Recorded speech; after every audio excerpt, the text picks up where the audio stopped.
Alright, we are recording. Welcome to week 7, day 2, CSI 45. I've been promising you guys more architecture. So we are going to have a architecture lesson today. And then towards the end of the class, we are going to go over your next homework assignment. I've been a very nice professor, and you guys haven't had to code anything in a whole week other than the midterm stuff. So circuit lab's hard for me to keep the pins in while measuring the current. Yeah, normally in this class I'd be teaching you guys breadboarding and physical computing and stuff like that, but such is life. So today we're going to be talking about architecture, and then we'll do your next homework assignment. Okay. So CSI 45 pipelining lecture. Pipelining. So most people know pipelining from either crude oil pipelines or like maybe surfing, right? Looks like this guy's about to get his arm run over there. The quiz confused me. I thought that ints would be offset by 4 bytes. We'll let McLaughlin take it real fast, and then we can talk about that as well with offsets. I was thinking about for your next homework assignment being something to do with classes, but I think I want you guys to do something with arrays first. So I'm going to give you a homework assignment involving a 2D array, and you're going to have to look at the 2D array. You're going to be at a certain spot on the 2D array, and you're going to pick of the 3 people to your right. One is east, one is northeast, one is southeast. You have to pick the one that is closest in elevation to your elevation, and then you move there and you repeat, and you do that from the left side of the map to the right side of the map. And so it's not too bad, I think, but you will have to understand all the stuff we've been hammering with, like row major ordering and that kind of stuff. It's not a 3D array, it's just a 2D array. So given a row and a column, look at the same row, 1 column to the right, same row, 1 column up, same row, 1 column down, see which of those 3 is closest in elevation to your elevation, and move to that spot and continue until you hit the right side of the map. So and it'll be using a tool called Bridges to visualize it. So not too bad. This is a CSI 40 assignment. It's just you guys are like 4th semester computer science people now. You're getting a 1st semester assignment. You just have to do it in assembly. That's all. And most of it's still going to be in C++. So most of it's going to be in C++. Just the part where you're looking at the people next to you, that's going to be in assembly. All right, so let's talk about pipelining, though. We'll go over the assignment, like I said, towards the end of the class. Right, so pipelining. This kind of conceptually is more than what's going on inside of your computer. So like I've alluded to before, there's 2 ways you can make a CPU faster. The first is to increase the clock rate. If you if you overclock a CPU from 100 megahertz to 200 megahertz, at least in theory, it'll run twice as fast. In reality, it's going to still be waiting on hard drive. It's going to be waiting on RAM. If you don't overclock your RAM as well, then it's like, okay, cool. Instead of waiting 200 cycles, I'm waiting 400 cycles. And so, maybe you don't get the full double performance, but at least in theory, if you double the clock rate of a CPU, then the CPU runs twice as fast. It can do twice as many additions. The second way you can make a CPU faster is by making it more efficient. Every cycle doing more work. And so that is called cycles per instruction, or instructions per cycle, depending on which way you look at it. And what you want is for your IPC, your instructions per cycle, to go up. So rather than what we've been talking about so far, which is this sort of naive notion of 1 cycle, 1 instruction, or sometimes worse if you have a cache miss or something like that, having a CPU able to do 2 instructions per cycle or 3 instructions per cycle. And there's a series of lectures on how this takes place. Pipelining isn't going to immediately show that benefit, but let's get into it. Okay. So have you guys ever wondered why We don't have combined washer dryers. You ever thought about that?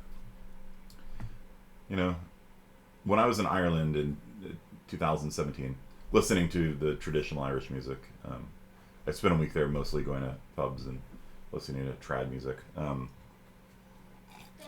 in Skyrim, you're supposed to return Vilgamuk to those little goblin people. I've never done that quest, girl. And no, I'm not asking you for help, but Okay. since I never completed it because I keep taking him to the place where he said, and then I talked to the chief, and he's like, go find Vilgamuk, and Vilgamuk is like, Right there. Yeah. Sounds like a bug, girl. You got a free companion. Yeah, and now I travel back to Skyrim, and then then Vilgamuk was on the boat with me. Like, Cool. You got a free pet. To follow you. Okay. So. It's like the dog. You can get the demon dog to follow you all the time. Yeah, so when I was in Ireland, my Airbnb in Dublin had a combined washer dryer. And I had trouble finding it because it was like underneath the sink or something, or underneath the countertop next to the sink. And yeah, you just throw in your clothes and it washes them and dries them. And I was like, that is so nice. The worst thing is like you do your wash and then you forget about it and they mildew, and it seems like a hassle. And Skyrim, yeah, she's playing Skyrim right now. So I was like, when I was a kid, I always wondered, like, why do they not just make a combined washer and dryer? And the answer is they do. They do. But it's not popular in America. The reason why it's not popular in America is because of pipelining. So you could buy a washer and a dryer, $500, or you could buy a single combined washer dryer. I personally would probably buy the combined one because I don't do that much laundry. But the reason why in America we have separate washers and dryers is A, our country's bigger and we have bigger houses. America!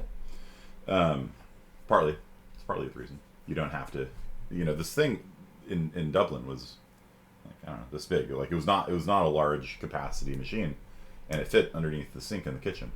Vilgamuk is roaming freely in solitude right now. That's correct. And so check this out. So if you want to do one load of laundry, you wash it for an hour, you dry it for an hour, 2 hours, you get one load done. If you had a single machine, it would wash it for an hour and dry it for an hour. Takes 2 hours, costs the same, seems like a benefit, right?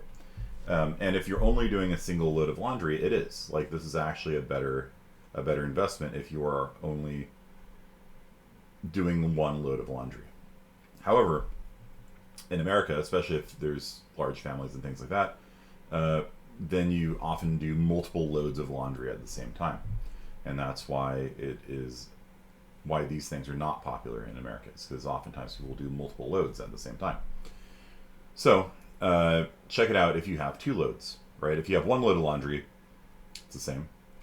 But if you have 2 loads of laundry, then having a separate washer and dryer actually takes less time. And if you have to do 3 loads of laundry, the separate washer and dryer takes even less time, right? And so let's say you're doing 3 loads of laundry, you got your whites, your darks, and your linens, then that's a pretty noticeable difference. That's a 50% speed improvement by 2 combos, right? Well, then your price is going up, right? And so that's it's one of the great trade-offs, right? Which is you have it in computer architecture in general, or in electrical engineering in general, you've got 3 criteria that you optimize for. You got price, you got power, and you got speed. And power, I don't mean like it's a powerful computer. I mean like power usage, right? So pick 2. That's the phrase. If you've got power consumption, speed, and price, pick 2 that you want to emphasize, right? So if you want to have low power and high speed, it's going to have a high price. If you want to have a low price and low power, it's not going to have good speed. If you're going to have good speed and a good price, it's not going to be power efficient. And so that's the general way that the W field has looked at cost optimizations. And it's really funny. I went to a talk by Google, and they're like, well, if your compile time is slow, just buy another CPU. It's like, cool, dude. Must be nice working for a company that has like an excess, $1 billion floating around to just throw on, whatever, it's a good talk, but it was just kind of like, okay. So, do you guys understand that? So why is this the case? It's because, like I think as DeBello said,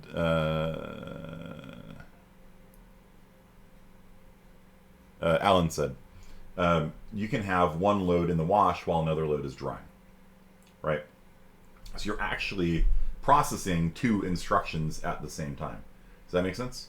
So rather than processing one instruction, load of laundry, put it in the wash, take it out, put it in the dryer, take it out, then starting the next one, put it in the wash, put it in the dryer, take it out, then starting another one. What you have is you actually have two instructions being worked on at the same time. And so sort of your efficiency goes up, if you want to think of it that way. Okay. So that's how pipelining works in a CPU. We split an instruction, like an add or a multiply or whatever, into phases, into stages.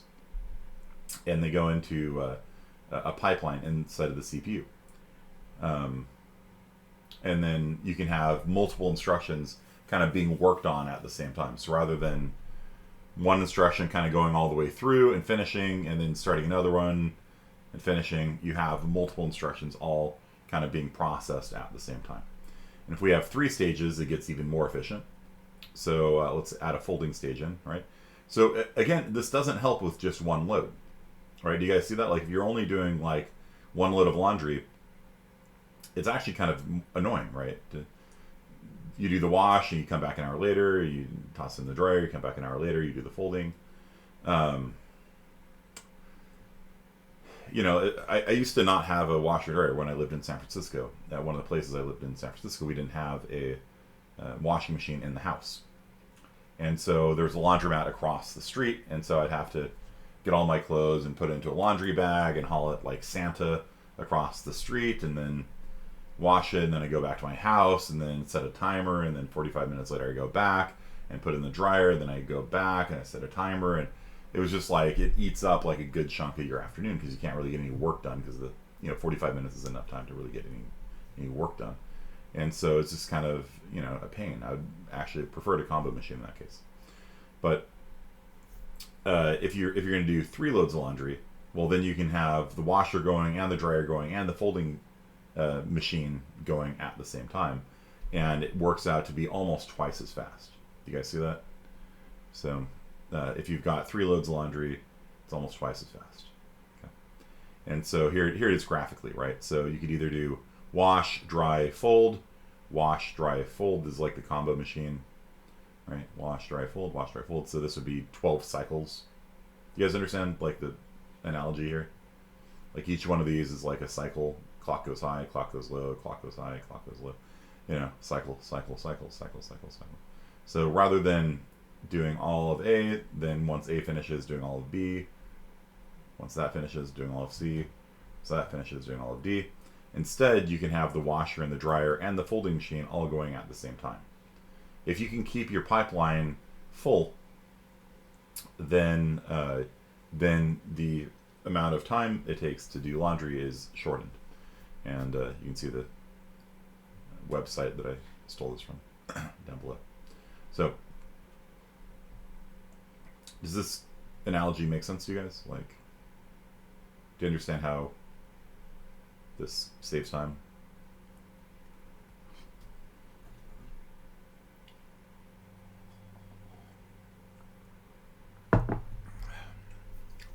So this is basically what is happening inside of your CPU.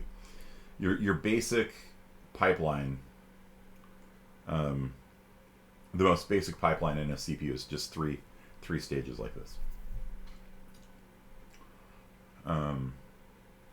In reality, the number of stages in a CPU varies from architecture to architecture. And remember how I told you guys, like, there's no like one best design for caches. That you might have a 8-way set associative and this side, and you know how I said like I didn't tell like people like Mason's uncle would like run simulations to figure out which combination of set associativity and size and latency and all this stuff yields optimal speed. They do the same thing for pipelining. So there's no one best pipelining model. You guys understand? Like, it depends. How fast can RAM supply you with new instructions? How fast can cache supply you with new instructions? How good are you at doing what's called branch prediction, guessing which way an if statement goes? There's a lot of factors that feed into this, and there have been machines with like in the 20s number of stages. There are machines with 3. It just kind of depends. 7 or 8 is fairly common. In the past, I've given assignments where you just have to Google like some CPU and figure out how many pipeline stages it has, because it just depends on the architecture. They sit there and they optimize it for, their particular platform. Okay. So, great quiz question here. Great midterm question here. If you're only doing one load of laundry, if you're only doing one instruction, is it any faster to do pipelining? What do you guys think? If you're only doing one.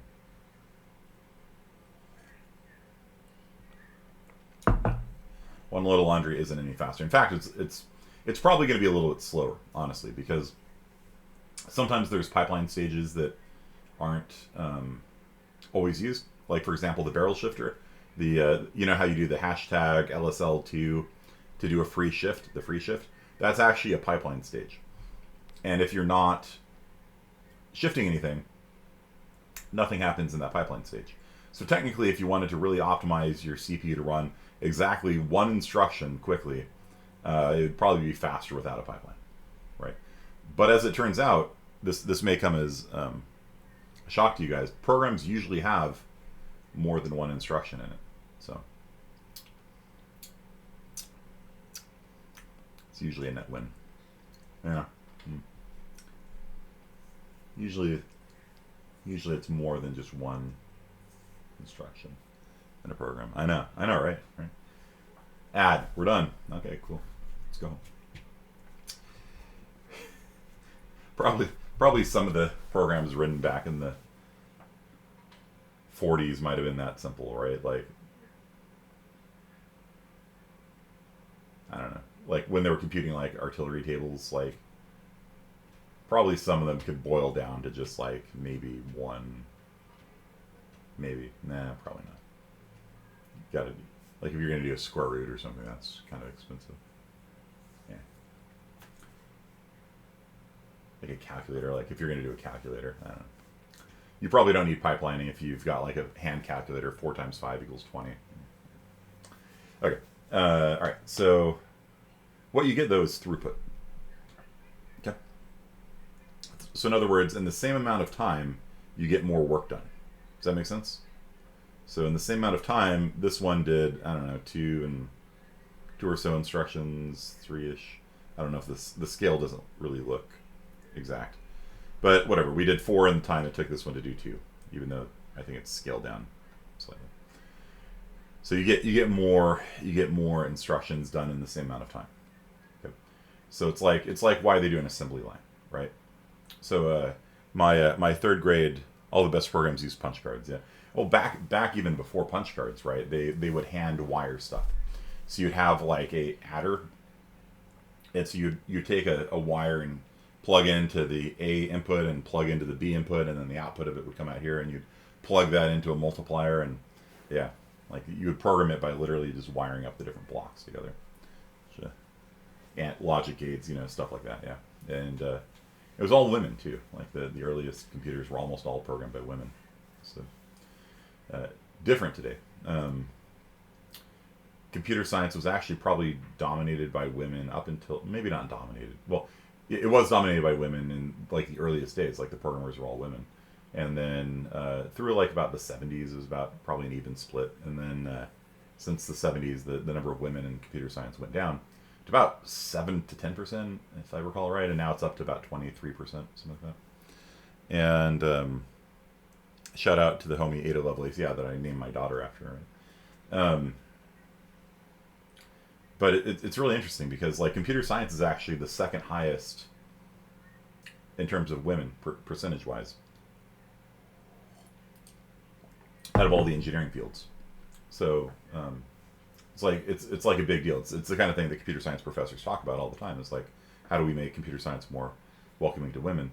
And then there's only one engineering discipline that actually has more women in it than computer science, and that's biomedical engineering. And the reason for that is because a lot of women go into pharmacy and medicine. Med schools and pharmacy schools are majority women now. And I don't know about doctors, but pharmacy schools for sure. And so biomedical engineering is majority women. It's like 55% women, and then computer science is second place with like 23%. And then like if you look at like petroleum engineering and things like that, it's like 7% or something really low like that. It's an interesting question. It's an interesting question. So when I was in third grade, one of the reasons why I decided to get a college education was because my third grade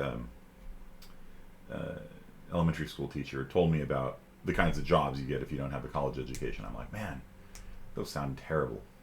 You know, and it's not to rag on like plumbers and things like that, because they're really necessary and they actually get paid a lot. You know, like, you know, if you're good at like physical stuff, like you can make a lot of money doing it. But like he worked as an assembly line worker, to come to the point here, and so he worked at a notebook company, a notebook factory technically. So why did the percent drop so much? That's a great question. I don't have an answer for you. You know, I think a big part of it had to do with the culture of the 70s and 80s, where a lot of like teenage boys really got into computers, like it was like a hobby kind of thing. And one of the best ways of predicting success in computer science is having done it before, right? Just kind of like in my Japanese class, the top 2 students in my Japanese class are native speakers. Right? It's like, cool. You know, cool. Awesome. And so like my I guess kind of a friend, Ezra, he was actually my student in computer science last semester. He's my TA now. So he went from a friend to a student to a TA. You know, he's been speaking Japanese his whole life, and so he got an A+, I'm sure, in Japanese, and then he went on to become the TA for it, you know. And so you have to work a lot harder. You know, if you're not a native Japanese speaker, you have to work a lot harder. And it's the same story in computer science. The people that, if you look at the literature, the people that do well in computer science are people that, not always, but like there's a strong, it helps if you've programmed before. You know, if you've taken a language before, it helps you do well in it, you know. And so if you've programmed, you know, just even as a hobbyist, you know, it helps you do well in computer science. If you haven't, you can still succeed, you just have to work harder, you know what I mean? And so there's students in this class that, a number of which I know have never programmed before computer science, and they worked their butts off, like especially in like CSci 40 and CSci 41, and now they're, you know, after about the first year, there's kind of parity, not parity, Parity, but like in that crucial first year, there's a really high drop rate, a DNF rate, D's, N's, and F's, and no completions, DNF rate. In students, a lot of people drop out at CSci 40 and 41 because they're hard, you know, and one of the best predictors of success is having done computer science before. And so after about the first year, then it more or less evens out. But in my opinion, one of the reasons why there's less women in computer science is just because it's considered a male hobby back in like high school days and like middle school days and things like that.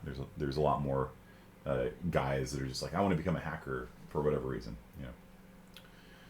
So once it became a hobby, it became easier. Yeah, that's true. So yeah, there's a lot of factors on that. Access in high school is a big issue.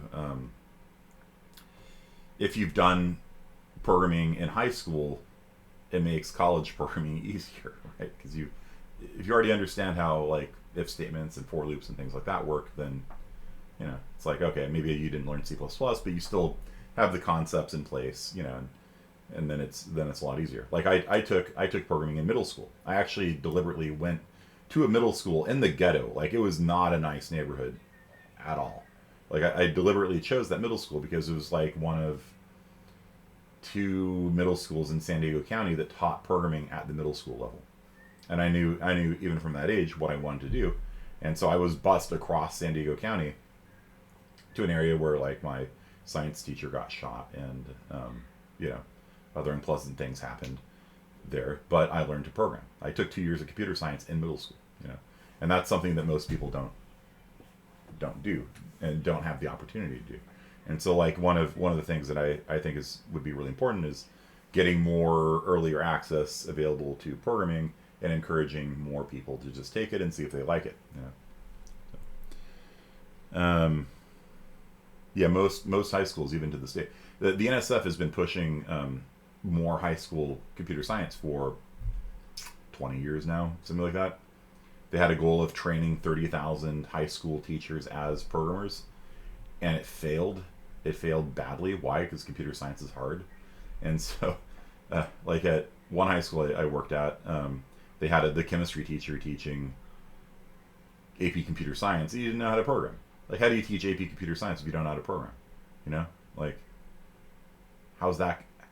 You know, people are just going to come out of there hating computer science. It's not helpful.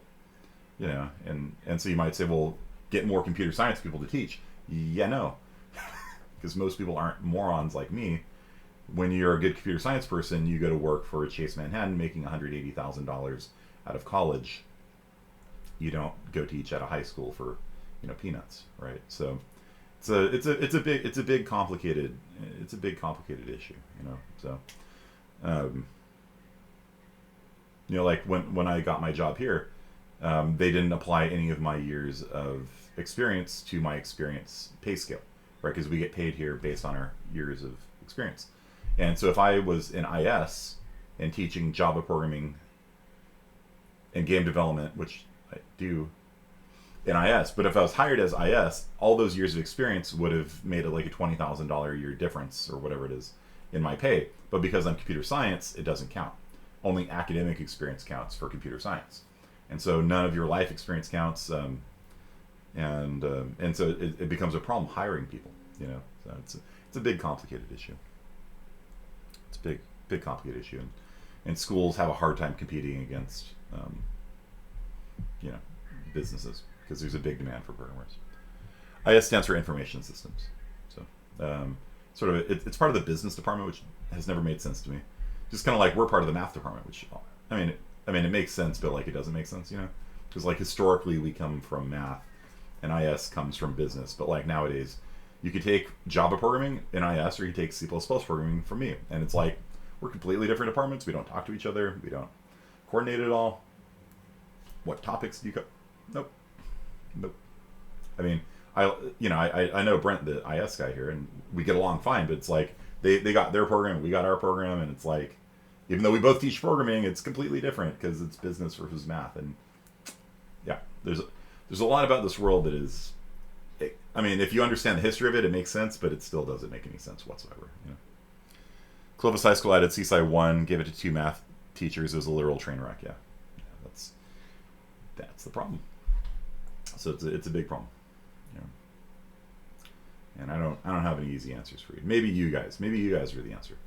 You know, maybe you guys could do outreach to high schools and do like hour of code activities with them. We've done that in the past. You know, we send ACM club members to middle schools and just do like an hour of code with the kids and kind of get them pumped up for it and stuff like that. So it's kind of neat. Yeah, it's kind of neat. Okay, so my 3rd grade teacher worked in a notebook factory. He worked assembling notebooks, and his job for 8 hours a day was one of these spiral ring notebooks would come down the assembly line, and he would do this. That was it. That was his job. He was like in high school at the time, and living in like Wisconsin or something like that. So it's a good job. I mean, he got repetitive stress injury from doing this all day long. His task was to rotate the notebook as they come down the line. Just did, like, even this, like, my arm's starting to get kind of annoyed at me, right? Do that 8 hours a day, you know?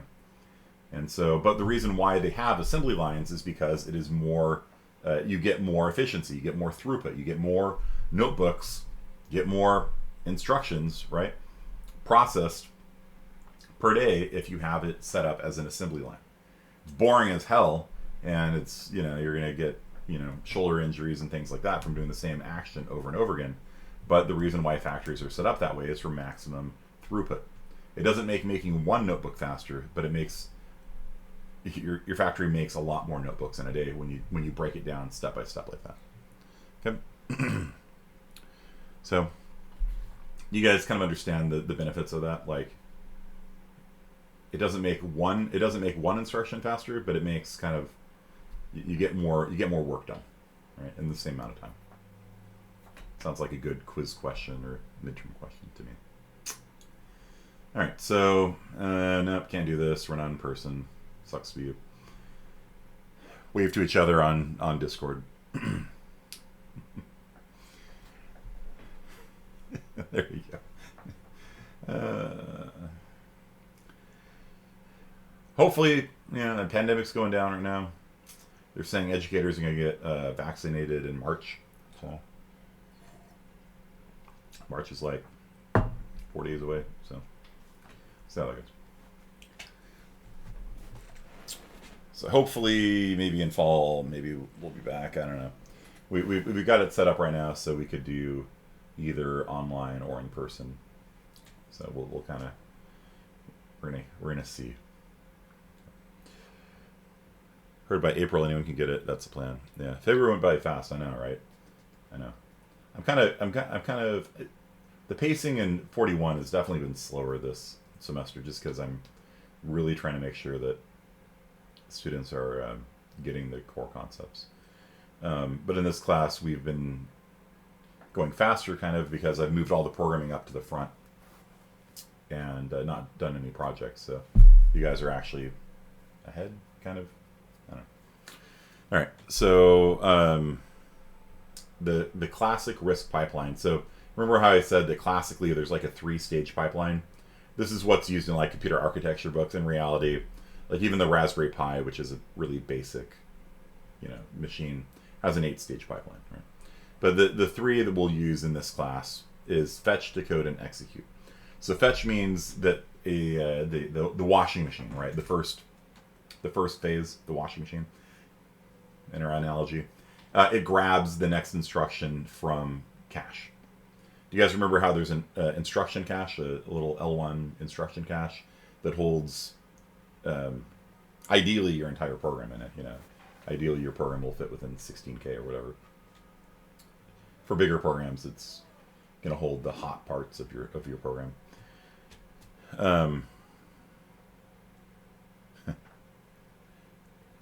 So the first stage is fetch, and so there's going to be a chunk of the CPU, and that chunk of the CPU is just going to talk to L1 cache and pull the next instruction out. Okay, add. Okay, cool. And then it passes it on to the next stage. Then it grabs the next one. Subtract. It passes it on to the next one. Grabs the next one. Branch. Okay. Okay.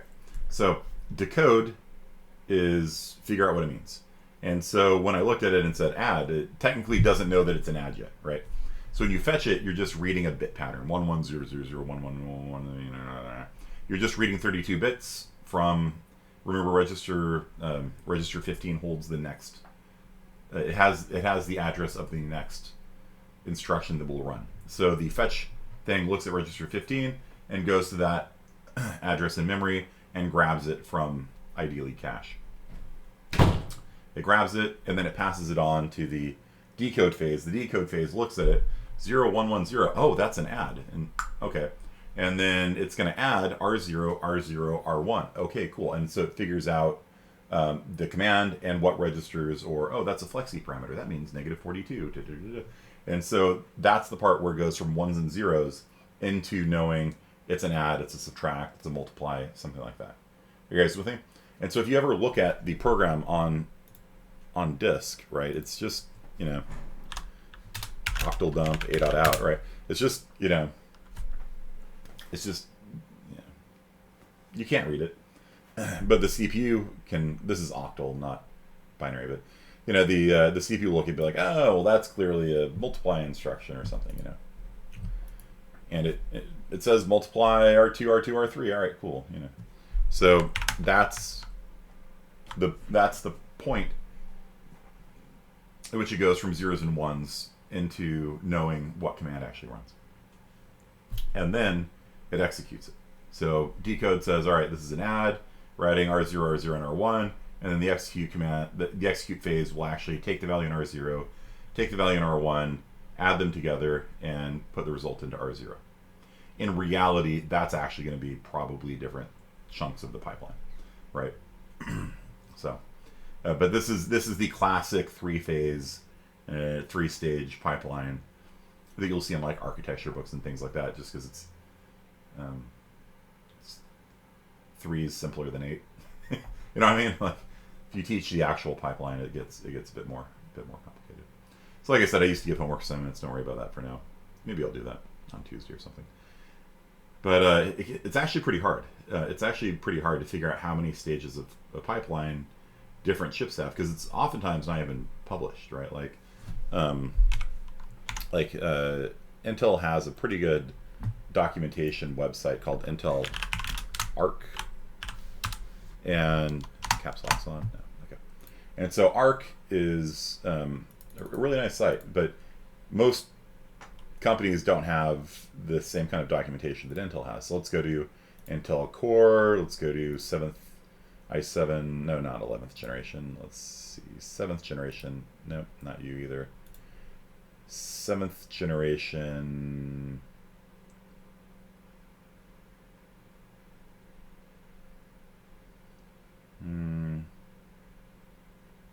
What am I missing here? i7s, i3s, i9s.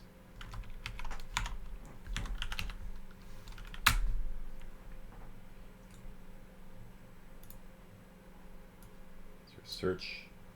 There.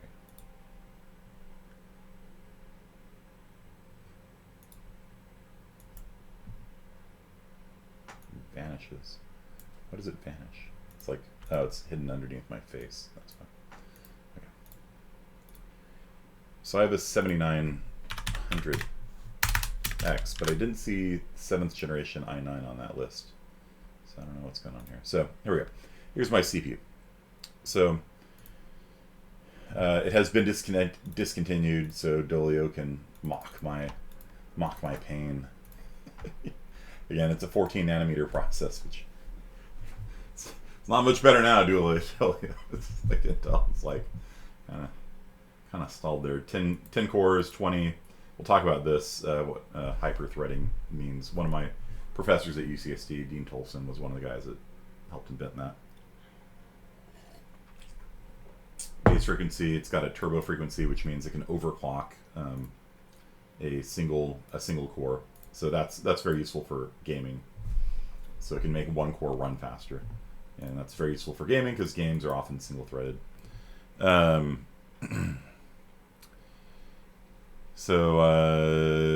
Yeah, bus speed 8 gigatransfers per second. Memory specifications, it can handle DDR4 2666. I think you could do better than that, can it? With XMP. Yeah. It's got 44 PCI Express lanes, which is one of the reasons why I bought it. I was idly considering doing an SLI setup, which I've never done because the amount of heat coming out of it would be ridiculous. T-junction, that's the thermal. There's a lot of T values, actually, not just T-junction. There's a lot of T values that control how the CPU throttles itself.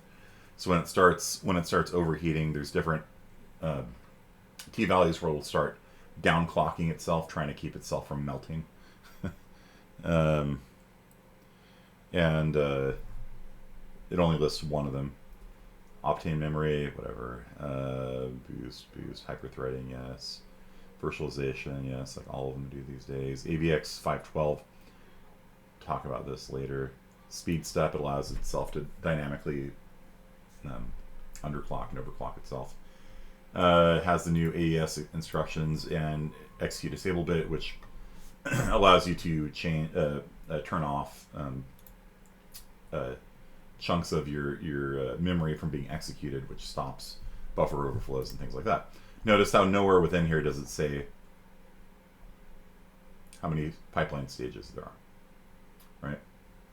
So, it's, this is a really good website, and it doesn't even say L1 cache size, L2 cache size, right? Just L3. It doesn't say what the set associativity is.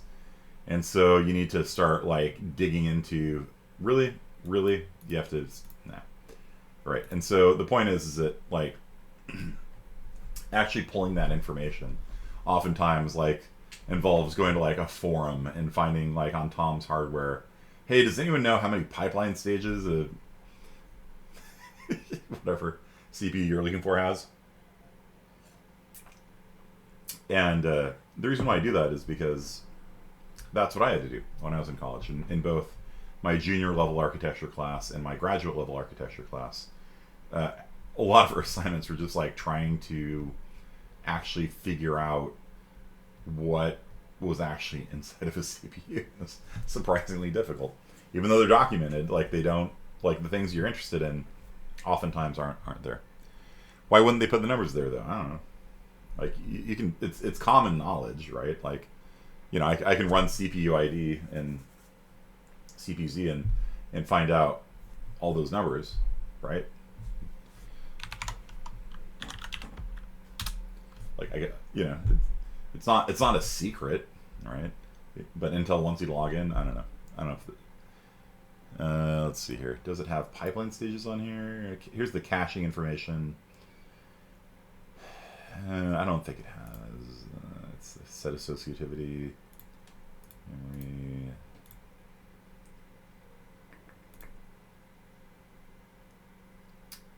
Look at that. It's not even running at full speed. What's going on here? See, yeah, it could be overclocked over the limit quite a bit. Yep. So, right, and so it's just a really annoying situation, and the industry has great documentation, and the documentation's also fairly annoying to deal with. Okay, so what happens though? What happens if you can't fill the pipeline? And when would that happen? Well, check it out. In this case, if we say add R0, R0, R1, add R1, R0, R1, then this number is not available until this thing finishes. Do you guys see that? So you can't run this instruction until this instruction has given a value into R0. You guys understand? So sometimes you're going to have a situation where one command has to wait until another command finishes. And this is called a stall or a bubble in the pipeline. I wonder where that link is. I bet it's Finding Nemo. Is it Finding Nemo? Nope. Dang. Pipelines. And so fetch, decode, execute, and then write back. This is a 4-stage pipeline, classic 4-stage pipeline. Fetch, execute, decode, write back. So when it writes back, that's when it actually writes. It commits the change into R0. Once you do that, then this guy will stall until there's a delay in fetching. So like if you get a cache miss or something like that, then it will push everything back. And if you fetch, decode, execute, memory access, write back, this would be a 5-stage pipeline here. So if the decode was trying to grab the value of register 0, it has to wait until after the write back phase. But there's a bypass, I guess. But yeah, so okay, so it'll bubble. So it'll delay for one cycle, and then it'll grab the value and move on. So bubbles. Okay. And so in reality, it's more complicated than what I've given you here. What I've given you here is I'm again oversimplifying things because I want you guys to understand the concepts of like what is a pipeline stall, what is a bubble in the pipeline. In reality, there's all sorts of fancy tricks they'll use to shunt things from one phase to another. But in general, like if decode needs the value written back to register 0, it'll wait until the data is available, then it will grab it. Okay. The classic RISC pipeline. Okay. So this is a 5-stage one. Yeah. All right. We're using a 3-stage one, at least for this slide. Okay, so what happens here? Let's say this guy just can't even begin until register 0 is available. What's going to happen is it'll sit there and pause and wait for this data to be written, and once it's written, then it will continue. So to solve that, what they will do is do what's called OOE, out of order execution. So let's see if I can have a picture of this. No, not a picture. So what you do is, like, let's say you've got another command that's completely unrelated to this one. Let's say you've got add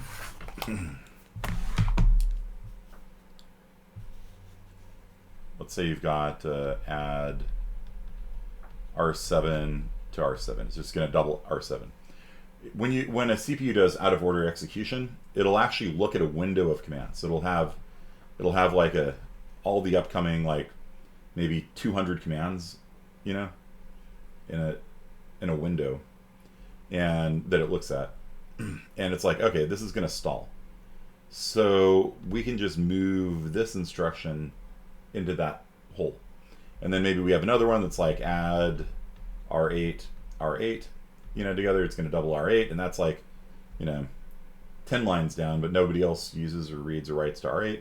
Okay, cool. We can stuff that into that gap too, because there's otherwise going to be 2 no-ops there. The CPU actually does this in real time.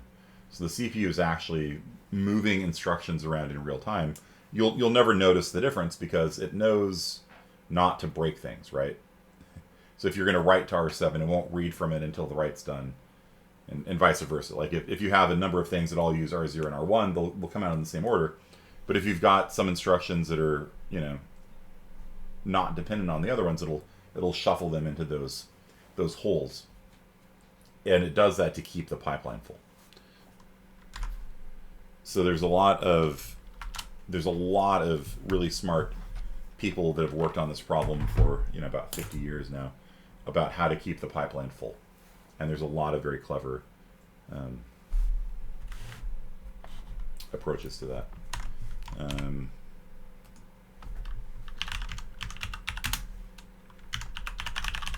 Spelling that right. This was 1967, was it? Yeah. 1967. So, yeah, a little bit longer than 50 years. All right. They've been working on this. So, out of order execution. So, this is something that has been around for a long time. And, good, you found a web page. Yeah, the information's out there. I'm just kind of bitching about Intel's documentation, I guess, and they're better than like Atmel's. Okay, yeah. So the ARM Cortex. So even though this has been around for, what would that be, 54 years now, the it's only been recently implemented in the ARM architecture set. So. The reason for that is because ARM tries to keep its architectures as simple as possible, keeping costs low. And so in order to do that math, you have to generate a graph. You guys have all taken CSI 26, right? So there's a dependency tree where this instruction depends on this instruction. This one also depends on this one. And these 2 depend on this guy. And then these 10 depend on this guy. But then this one's not dependent on anyone. So it'll pull that guy off and that guy off. And so it's literally doing a graph generation and analysis 4 billion times a second, and it's ridiculous that they were able to pull that off. Honestly, ridiculously amazing. And so ARM, that's actually a recent thing added to the ARM, I say. Okay. So downsides to a big pipeline. You might be like, well, why don't they just make pipelines as big as possible, right? You're out of order. You're out of order. So the downside to having, let's say you do a 100-stage pipeline, right? And so you send a command in, then you could have 100 instructions all being worked on at the same time, right? Seems great. Now, the downside to it is branches.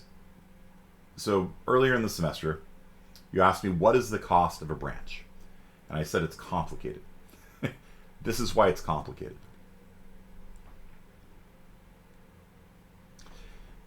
Here's our program. Add and set R0, R0, R1. What does add and set do? What is that equivalent to?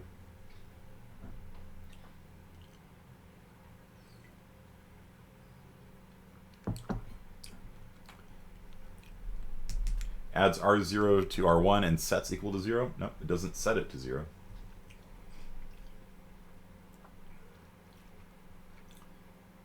It compares R0 to 0. Yeah, so it inserts a compare R0 to 0. Very good, very good. So,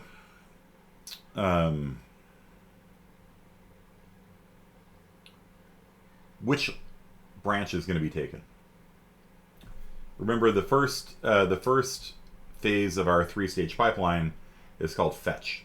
So it grabs the next instruction. Should we come to this branch, right? A branch means there's 2 different next instructions, right? Except for branch always or branch never. Branch always, there's 1 next, and that's easy. And for branch never, well, you just skip it. That's easy too. But for most branches, there are 2 possibilities. One possibility is you go on to here. The other possibility is you jump to some label. Which one does the fetch thing pull? Do you assume the branch is taken? Do you assume the branch is not taken? Who do you fetch? What do you guys think?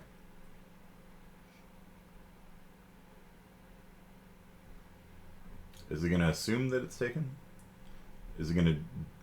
What would... If you were the person writing the fetch unit, who do you fetch? Do you fetch the BAL? Right? You're here right now, right? You're here on this line right here. And you've got to get the next instruction. You don't know whether or not this is actually going to be true or false yet, because it's still in the pipeline ahead of you. It's like you're in a line, and the line, let's say there's 100 stages to the pipeline. There's 100 people ahead of you in line. You have no idea if R0 is actually going to be 0 or greater than 0, right? Or less than 0. You don't know. So who do you grab? Do you grab the next person, or do you assume the branch is going to be taken?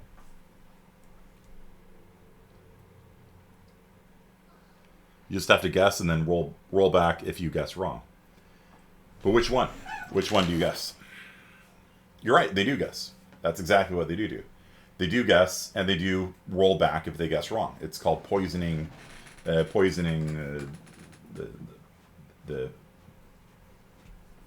oh, it says zebra. Yeah. So what they'll do is they'll guess, and if they guess wrong, then what you have in your pipeline is an instruction that should not run, right? Like let's say that you guess the next line is going to run, and it turns out you're not supposed to run the next one. Then what happens is it'll actually poison that instruction, and the CPU will essentially ignore it. When it gets to the write back phase where it actually commits the thing to a register, it just doesn't write it. So, but that's a waste, you know. And if you have a 100 instruction pipeline, then what's going to happen? It's going to keep fetching the next one and the next one and the next one and the next one and the next one and the next one and the next one and the next one, the next one 100 times. And then when you find out at the very end of that 100-stage pipeline that you guessed wrong, all of those 100 things that you executed, all of them have to be poisoned. And all of them have to be discarded. So you've just wasted 100 cycles because you guessed wrong. That's why I said the cost of a branch is complicated. If you guess correctly, there's no penalty. A branch is just a cycle. You know, you get there, you decode it, you guess correctly. Congratulations, the next instruction's where it should be. There's a cost of 1 for a branch in that case. And this is why when we did our code golf stuff, I gave you guys a branch cycle cost of 8. Because worst case scenario, on an 8-stage pipeline, you have an 8 cycle cost, more or less. Okay.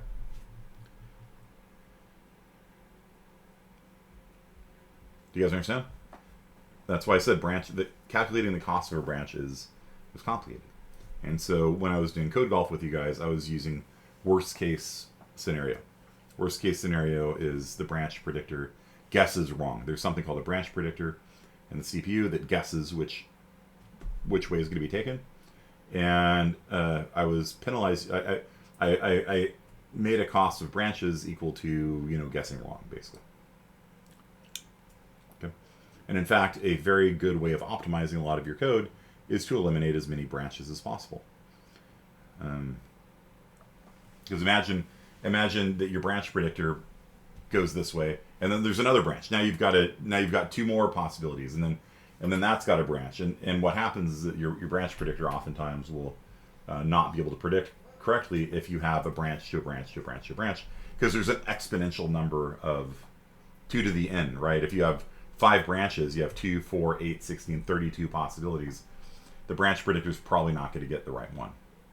So if you can restructure your code to have less branches, and that's why I was kind of behind my motivation for giving it a penalty of 8 cycles was to try and get you guys to think about writing your code to minimize the number of branches in it. And that's actually a very common optimization technique.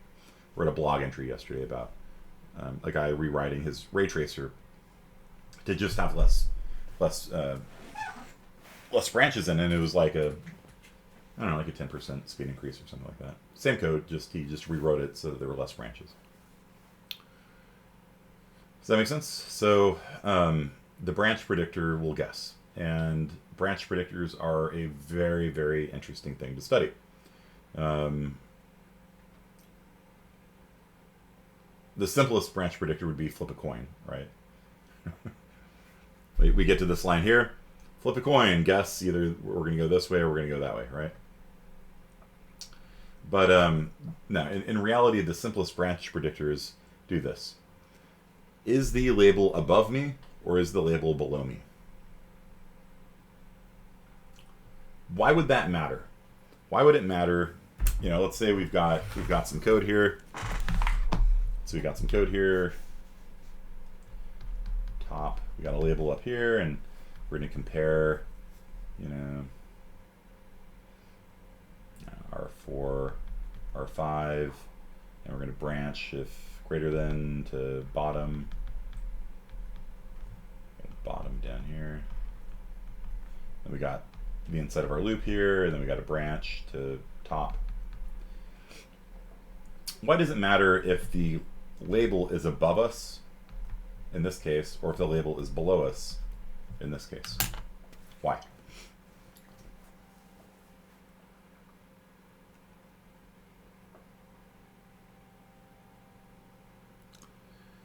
Labels above probably branch more. Labels above are in a loop. Yeah, exactly. And so typically, think about it this way: if you have a for loop, right?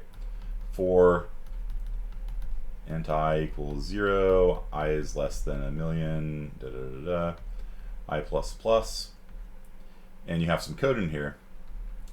When you translate that into assembly, that branch is probably going to go up to the top of the loop 999,999 times, right? Once it'll be wrong. You know what I mean? So, and for loops are very common, right? Most of your time is spent in a for loop in a computer program, right? And so any branch backwards is probably part of a loop, and 99% of the time it's going to be taken. You're probably going to go back to the top of the loop almost every time. Whereas branches downwards would be like a break or something like that, that gets you out of there. That will only be taken once, right? So that's a very simple branch predictor. All it does is it looks to see if the label is above or if the label is below, and assume that it's taken if it's above, and assume it's not taken if it's below. That's, you can write that branch predictor in hardware really easily. You know what I mean? That's a simple branch predictor to do. And it'll be pretty accurate and a lot of the time. Right?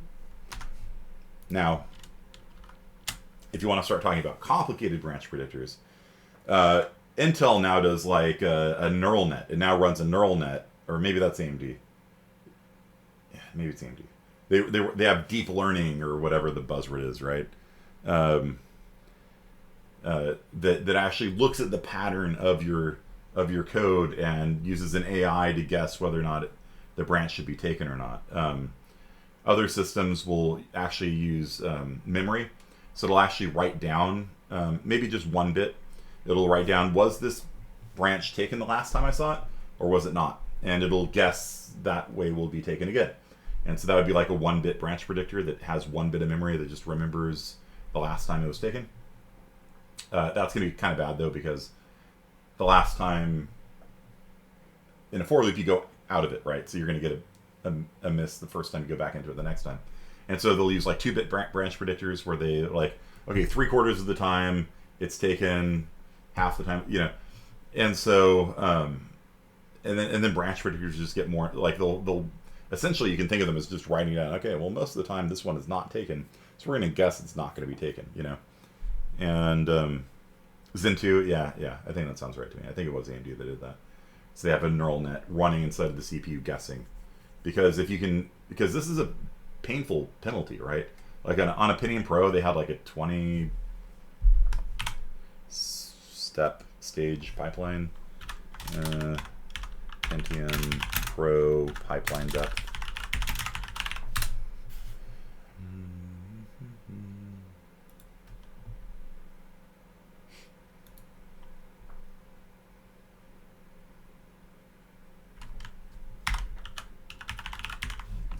14 stage. Okay, not that bad.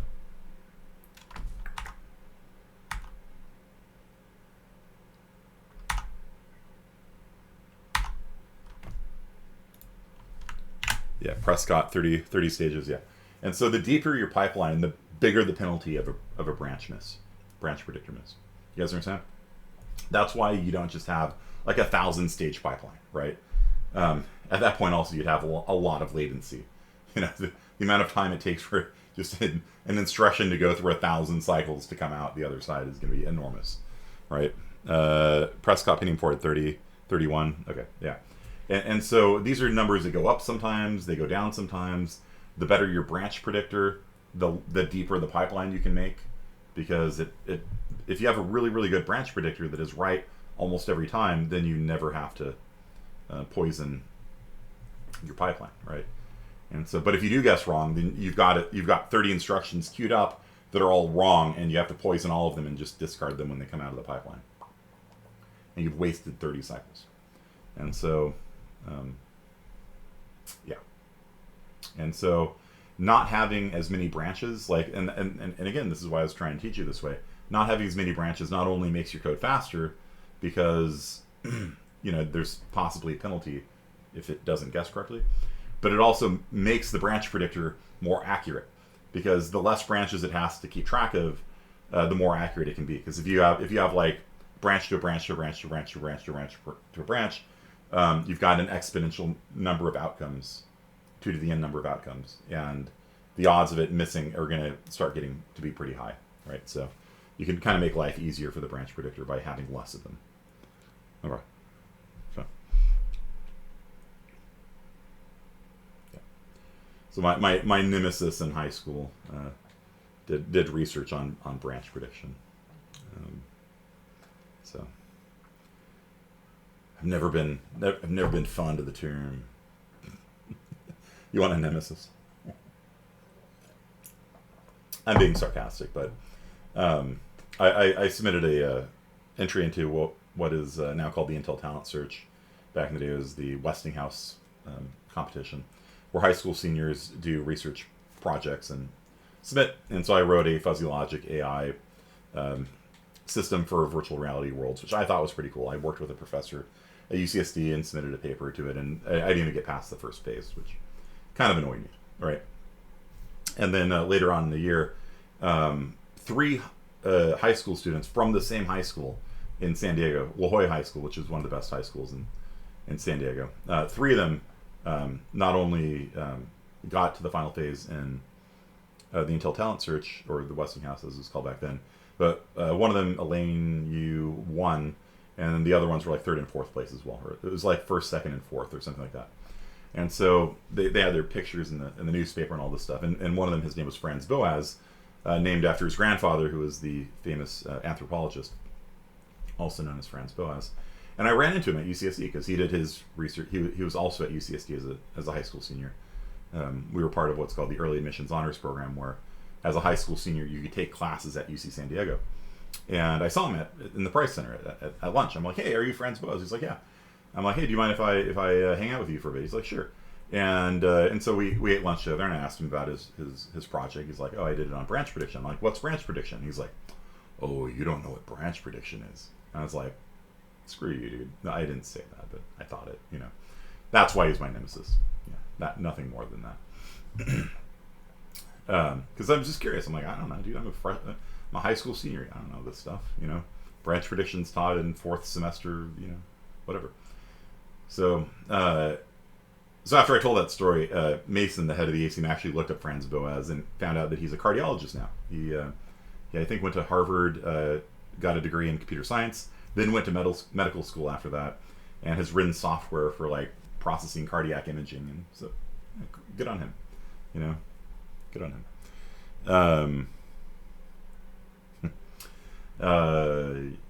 But anyhow, so I did get my revenge. There was another competition run by Bank of America that involved public speaking, and I was like, oh, hell yeah.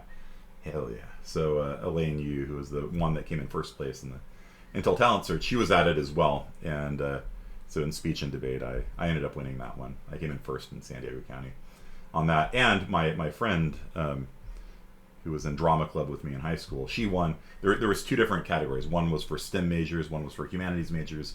I came in first place in STEM, she came in first place in humanities, and so Sarah High School was number 1 in the Bank of America competition in both categories. And so we got our names in the newspaper, I think. Maybe not.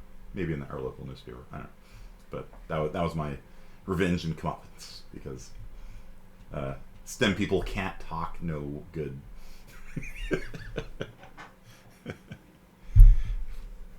Kearney's nemesis was Franz Boas. Yeah, the grandson. The Franz Boas the third or whatever. Not really a nemesis. I only talked to the guy one time. Sounds juicy though. So speech and debate with a bunch of STEM majors. The topic was like the dangers of biotechnology, and so all the STEM majors were just saying it's great, we should totally do it. And I gave a more nuanced speech, and I ended it with like, biotechnology is a double-edged sword. We must make sure it does not cut us as well, or something like that. All right. So you've already done locksmith. Okay. So that was fun. I was actually lecturing my daughter yesterday on the importance of learning how to speak. I gave a speech yesterday in Japanese, and she was kind of like laughing at me. And I'm like, why are you laughing? She's like, oh, your voice is going up and down like this and stuff like that. And I'm like, yeah, it's because if you just talk in a monotone the whole time without varying the rhythm or the tone of your voice, it will be very, very boring. And so I had that talk with her yesterday. So let's continue on with pipelining. We've already done bit shifts and rotates. So let's do about 20 minutes more of lecture, and then we'll talk about the homework assignment.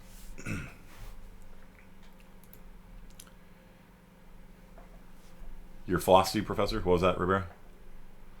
At my philo professor? What does that mean? Just, you're monotone, yeah. Yeah, it's like, I gave my speech yesterday in Japanese on Rexy Armstrong from Full Metal Alchemist.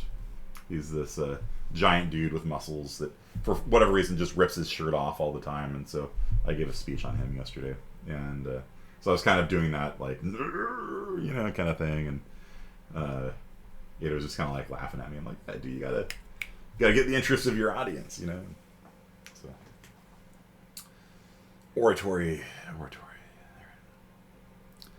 used to be considered one of the primary skills for a human, right? Like, your D&D character is a rip-off of him. Yeah. What is your strength in D&D?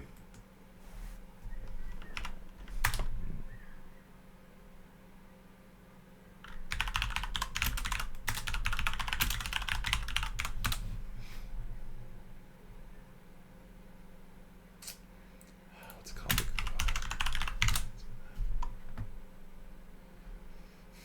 Decolonize curriculum.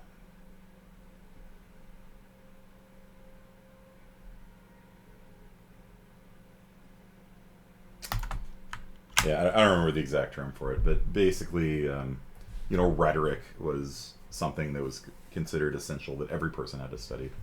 You have to learn how to give a speech and present yourself well and stuff like that. And nowadays, we don't do that.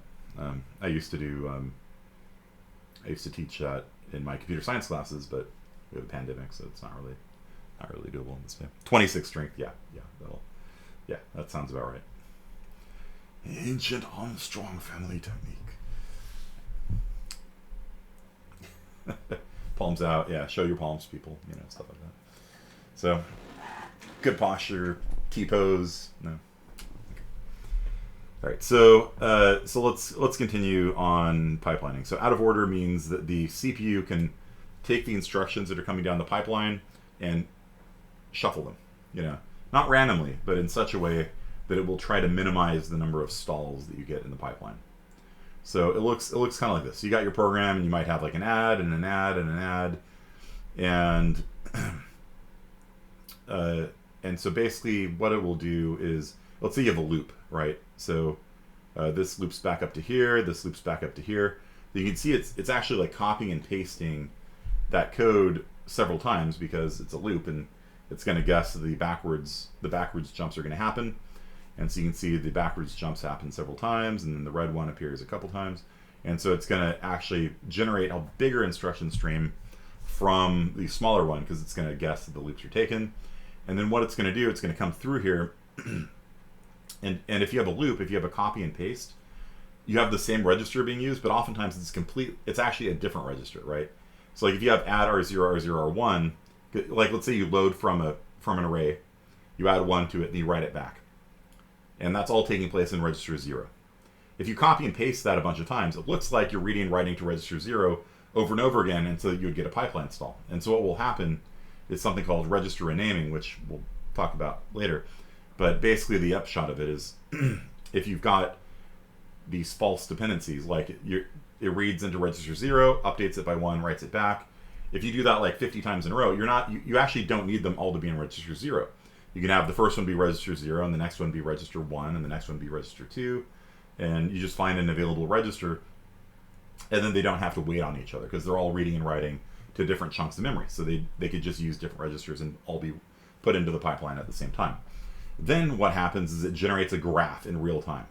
So it says this command depends on this command, and this command depends on that command, and this command depends on that command, and this one depends on that one, and that one, and this one depends on that one.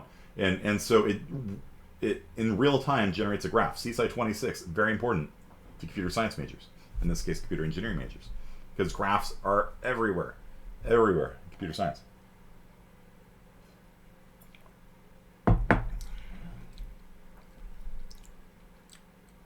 And the fact that it can do this generation 4 billion times a second is ridiculously cool. And so when the CPU is looking at this graph, it's like, which command should I run next? It'll pull that one off, and it'll pull that one off, right? Because those are the only two that don't have any dependencies. And then once that guy finishes, then it can run that one and that one. And once that guy finishes, it can run that one. And then once that guy finishes, it can run that one. And once that one and that one are done, it'll run that one. And so basically what it has is a forest of trees.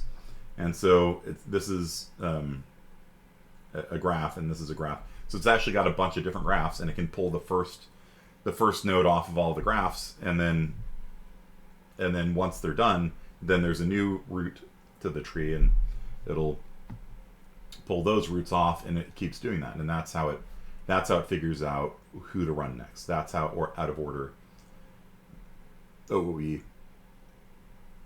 That's how it works. It runs basically whoever can run. Because most of the time you have like a sequence where you're adding and you're reading and writing to the same variables over and over again, and so those guys are going to be dependent upon the previous execution finishing. For parallel processing, do we basically just make a tree of trees? This is parallel processing, but it's not really. This is actually just inside of a single threaded program. So you don't have multiple CPUs running. You just have one CPU. That's its instruction stream. You've got, bridges, mountains running, whatever. And the CPU, though, is finding out which instructions are dependent, which ones are not. There you go. You're out of order. There you go. I anticipated your meme, Malia. Okay.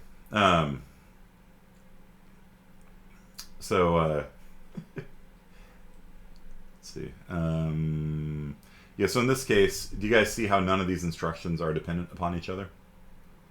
This guy's reading and writing to R0. This guy's reading and writing to R1, reading and writing to R2. So in this case, it would probably just run the instruction as written, because it doesn't need to wait on the results of a previous instruction. But if I were to edit this and make this like R0 here, I don't want to save that, but let's say I just do it like that. This guy could not run. The second command here could not run because it was dependent upon the first one. You guys see that? Like, we don't know what the value of R0 is until this one finishes. Once that comes out of the pipeline, then we can shift this one right by 2. Are you guys with me? So all these, you can think of these things like entering the pipeline. But this guy can't enter the pipeline until this guy finishes the pipeline. If you have a parallel processing program, do we need to make a tree out of each process tree from each thread? You don't have to. The CPU does this all automatically.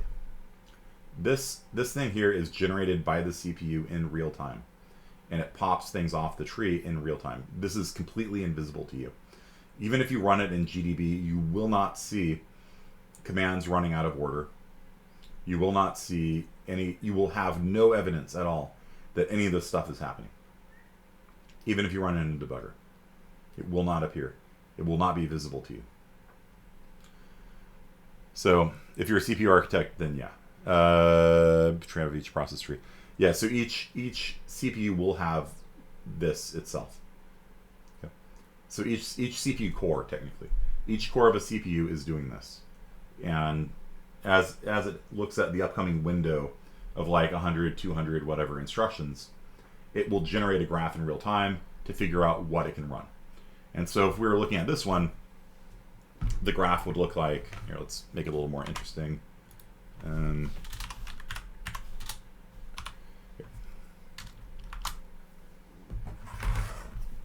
if we were looking at this one, the graph it would generate, so it looks at the first guy here. This guy's not dependent on anyone. He's the first instruction. So this is the move R0. Then it looks at this one. Does this instruction depend upon the result of any previous instruction? Yes or no? What do you guys think?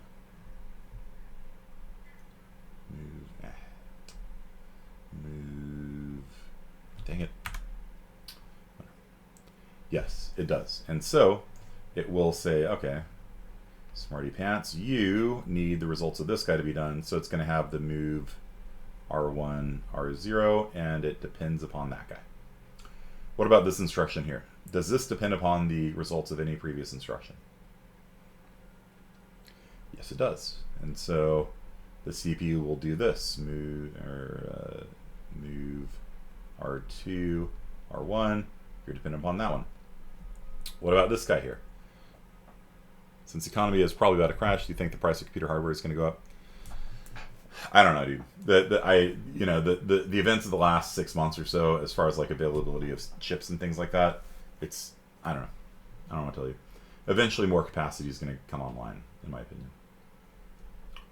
But if the economy crashes, then who knows? Prices will go down. In a depression, prices go down. There'll probably be a glut, like I don't know. If the economy crashes, nobody's going to be spending $2,000 on a 3090, right? Maybe some people. Okay, so this one? Yeah, so this guy, who does this guy depend upon? Does he depend upon this one? Does he depend upon any of these results? This guy?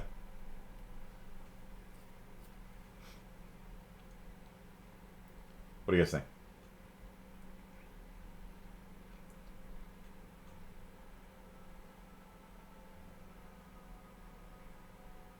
Who does he depend upon?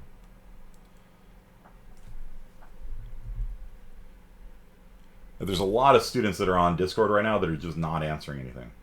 So are you guys just like baffled? Are you like, if you don't know anything, just say so, dude. Like, like Jacobson, Guerrero, Maine, Lay, Wheeler. Like, you guys following this? Or so it's gonna depend upon R0. Very good, Miss Tran. So this move R3, R0 depends upon that one. Then these two guys, are they dependent or are they independent? Are they dependent or independent? What do you guys think?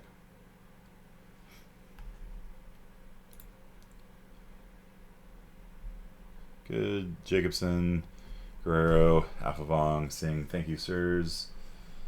And where's my mouse? There it is. And so these guys get to be the roots of their own tree, the R4 and the R5. Whatever. It's a 5, trust me. So what happens is the CPU will generate this dependency tree. And then when it decides what it's going to run, it just pulls people off the roots, right? And so this, when we reorder it, it's going to look like this. It's going to be move R0, R0, LSL1, followed by this guy, because he's the next one that's not dependent upon anyone. Move R4, R4, blah, blah, blah. And then this guy, all right, will come off next. Move R5, R5.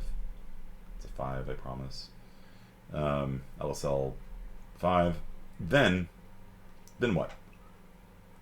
Who gets to go next?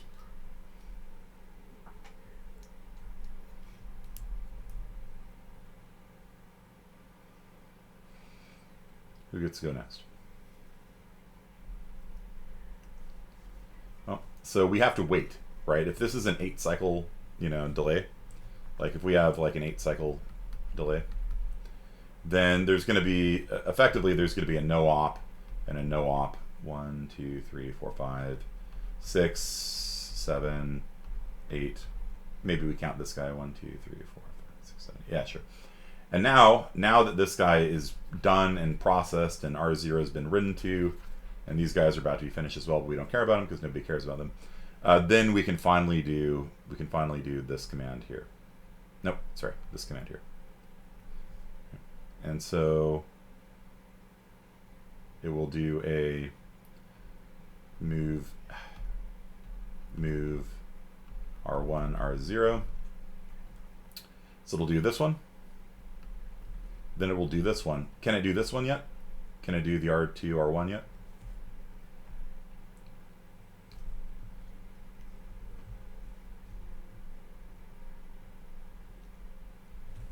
Can it do this guy?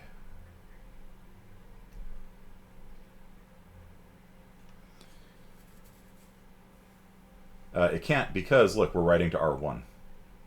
So because we're writing to R1, again, this is going to have to wait for a while. And so the CPU will actually fill this one in between these two here. So it's going to do move, I'm out of room. But it'll basically, the order that it's going to happen, I'll just write numbers here.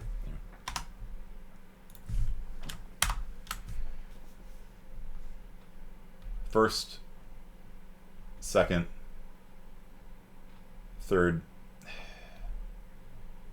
Actually, this guy, we forgot about you. Fourth, third, fourth, fifth, sixth, seventh. That's the order that it's going to get reordered in.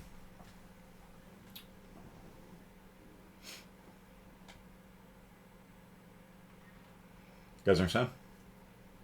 Got a worksheet on it? Good news. There's a worksheet on it.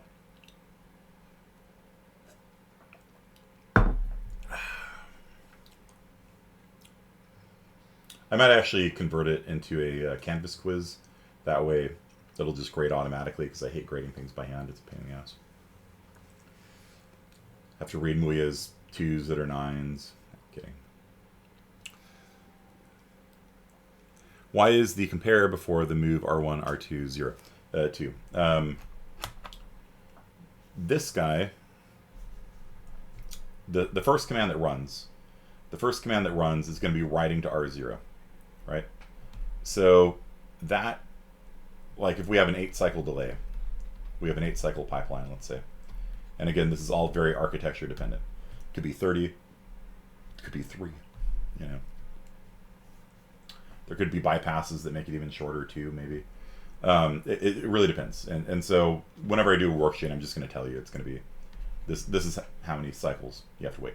So when you start this instruction down the pipeline, the upshot for here, at least, is R0 will not have the answer in it. It will not have the multiply by 2 until 8 cycles later.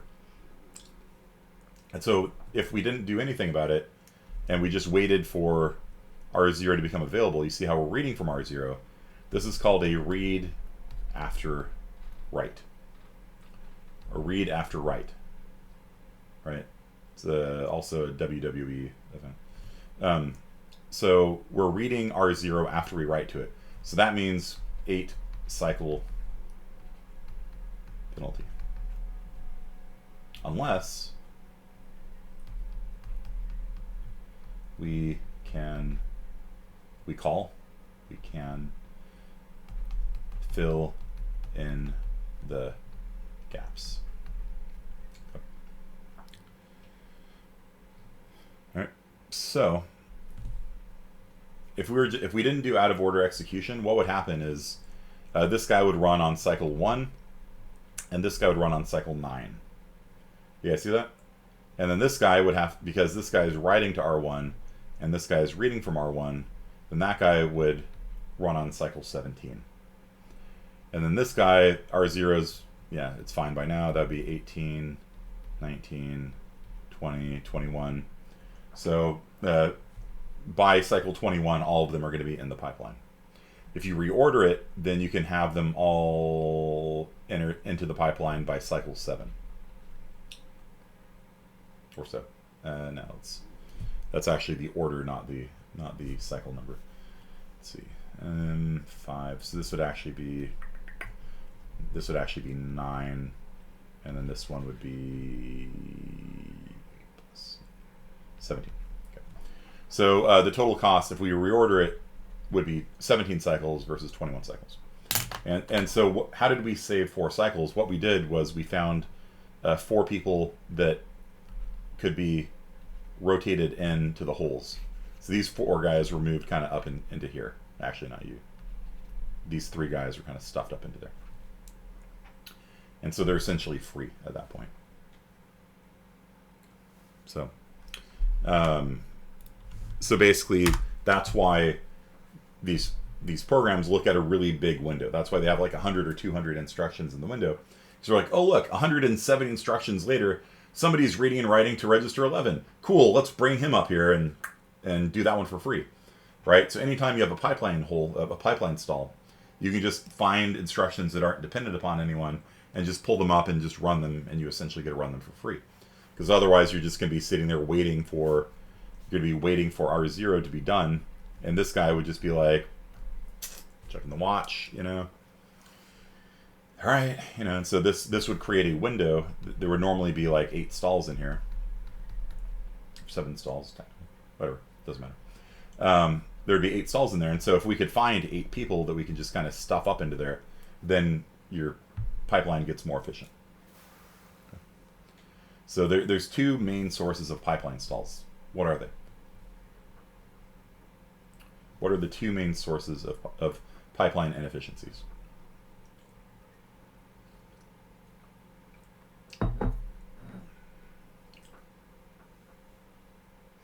Talked about them already. It's not a trick question.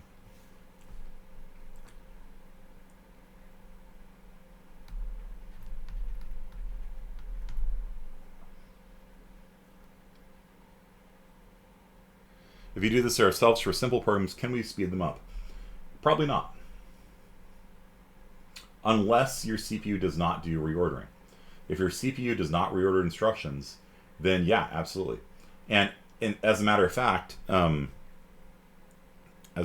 you can try it and see if you can get speed ups on it if you'd like, because sometimes, you know, Raspberry Pis especially have a very basic computer architecture. They're not as smart as Intel. You know, Intel, this is more of an Intel thing where they have this giant instruction window and all this crazy stuff. ARM is way more basic, and they didn't even do this until like very recently. And so there have been cases where I have been able to move things around a little bit and get a noticeable performance increase on it. In general, though, I wouldn't worry about it, because most modern CPUs these days will reorder them for you automatically. It seems like a pretty excessive optimization, probably. Bubbles and weights. Yeah, so the two sources. What about, does war cause a bubble? What do you guys think? The two that we've talked about are branches. If you have a branch, there's two different ways to go, and one of them will be poisoned, and one of them will be okay, right? And so if you guess wrong, all of those instructions that you grab have to be discarded. They turn into stalls. They turn into no ops, essentially. They're poisoned. So a branch is a huge source of pipeline stalls. The other source is raw, right? If you have a read after a write, then you just have to wait. You have a read here. You're reading after you write to it. And so there has to be 8 cycles in between. So it'll stall if you can't find anything to put in the meantime. Okay.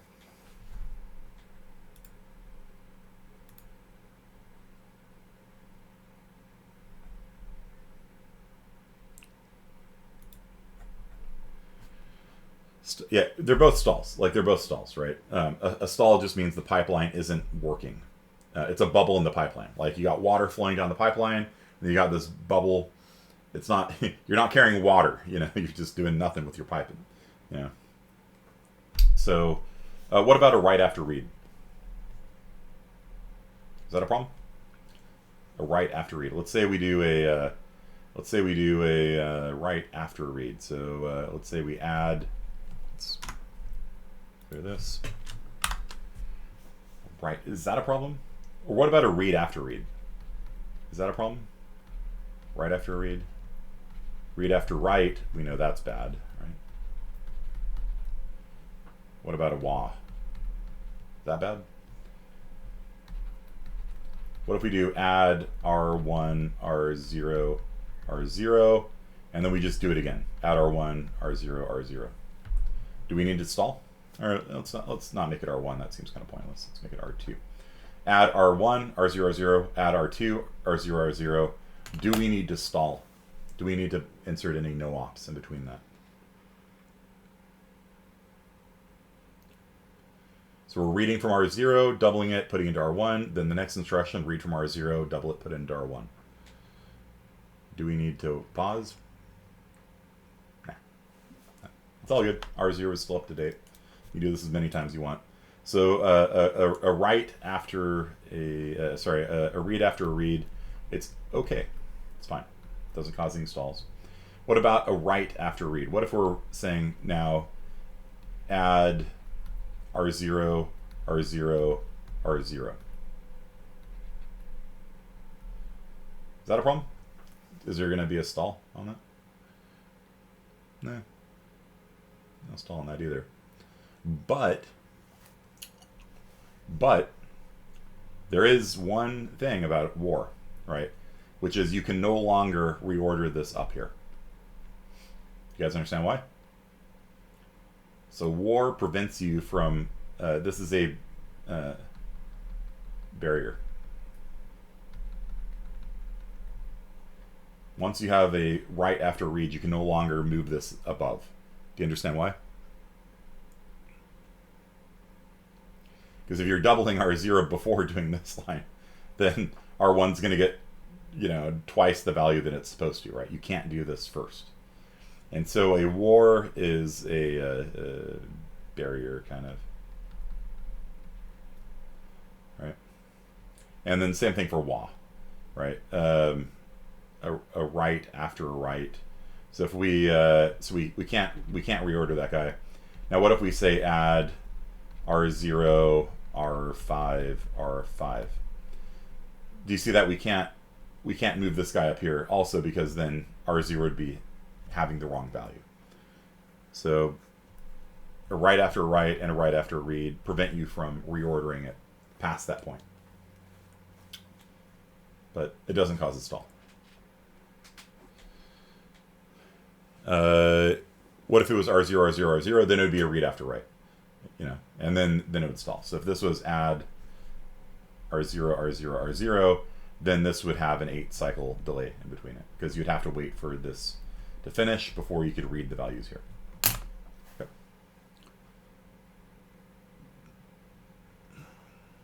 All right, so I want to get to the homework.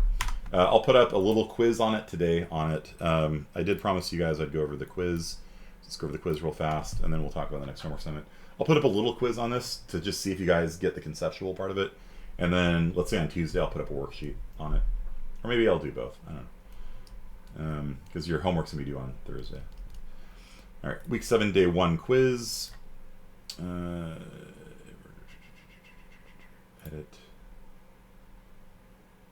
Where's the...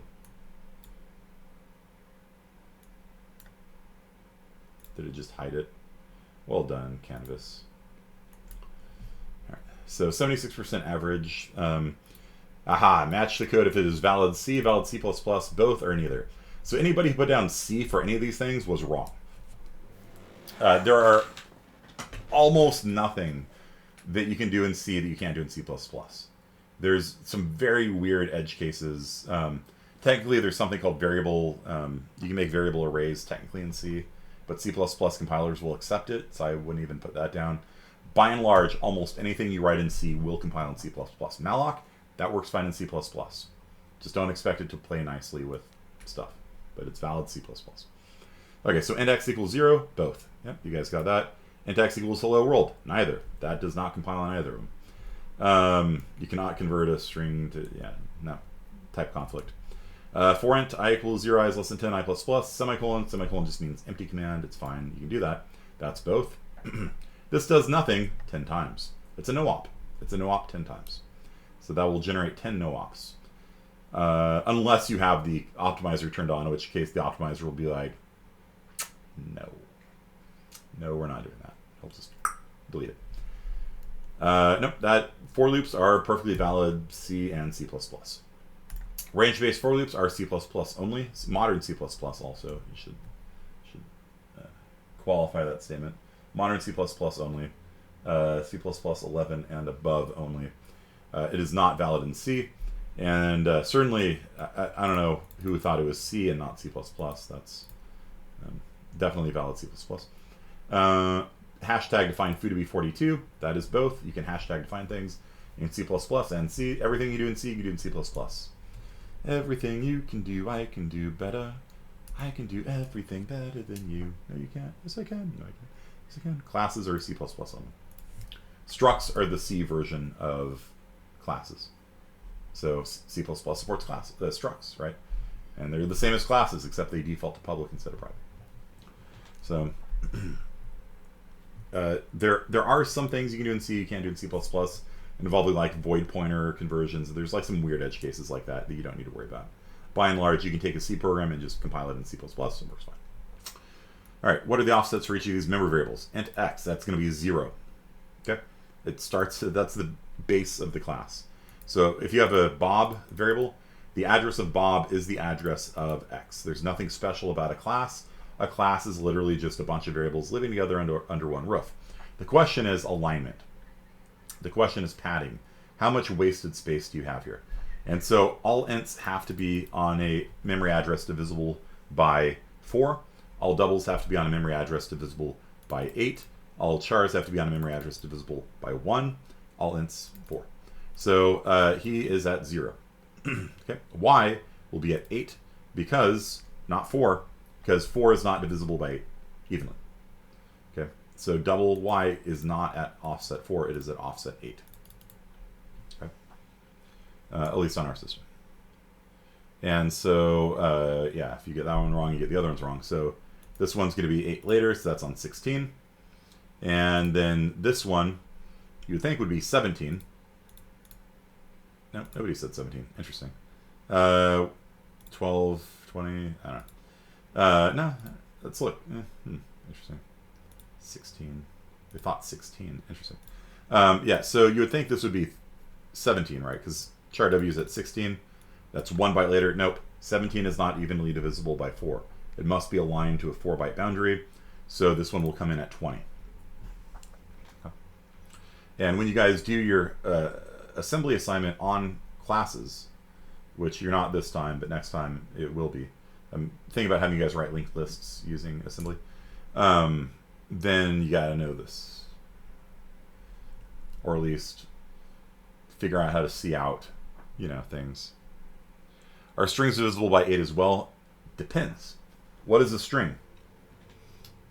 Right? What is a string? Is it a pointer? Is it a... What is it? Is it an array? If it's a pointer on our system, on the Raspberry Pi, it's a 32-bit system, so if it's a pointer, it will be aligned to a 32-bit boundary. On the other server, it's a 64-bit system. Pointers are aligned to 64-bit boundaries. So it depends. Okay. If it's an array is just a pointer, so it depends. Is it a 32-bit system or a 64-bit system? And you can use the technique I showed you guys last time where you literally just take the memory address of each of these guys and print them, and that'll tell you what the offsets are. So, and print them or subtract them from the base offset like we did last time here. Remember that? So we're subtracting muya.age from the address of muya, right? So I'm sure like the last day of class, he's going to be like, you're not pronouncing my name right. You've been calling me by the same wrong name for 2 years now. Okay. I'm kidding. You got it, surprisingly. Oh, cool. All right. So anyhow, so you can take this. So when you work with classes in assembly, you have to know what those offsets are. And so if somebody has a class and you're going to be reading and writing to it in assembly, then you do that, right? You just figure out what C++ is setting as the offsets, and then you treat it like an array. You just read from, if R5 has muya in it and you're trying to read team, well, you read R5 plus 32, and that'll give you the character. LDRB, load a byte from R5 plus 32, that'll give you the character, and that will hold the value of A. That's... You're going to need to do an assignment so you get used to it, but once you kind of understand how classes compile down at the assembly level, a lot of the magic, and not like in a good sense, but like there's always this sort of mystery of like, how does a member function work? Right? Like, where is that? Is that part of the class? Is that at a memory offset? Where's the member function? And when you do inheritance, how the hell does inheritance play into this, right?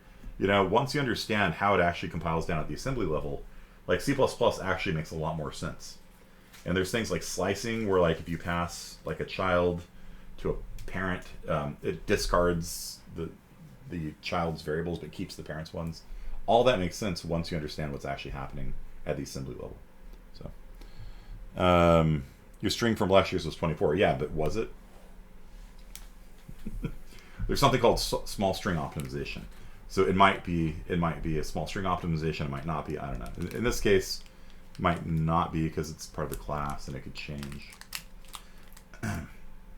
In cases where it can't change, like let's make this a const.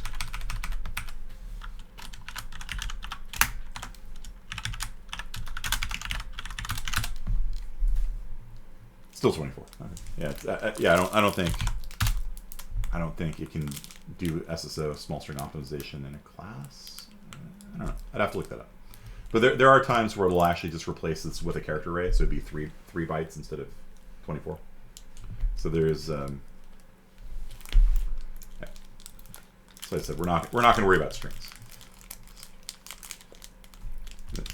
It gets dumb in the C world. It gets dumb. Technically, it only needs 4 chars. Yeah, Bob plus the null character, right? So technically, it only needs 4, but it's a string class, and so the string class has different pointers inside of it and stuff like that. Okay, so anyway, so let's talk about the homework. So the homework, I'm going to push that out right now. I need to edit the README file. Push it out right after class. Bridges, Mountains, 45. So for this assignment, you are going to be given a make clean. Then so for this assignment, you are going to be doing a assignment. So how many people here have not used bridges before? Let's do it that way. Let's ask that question first.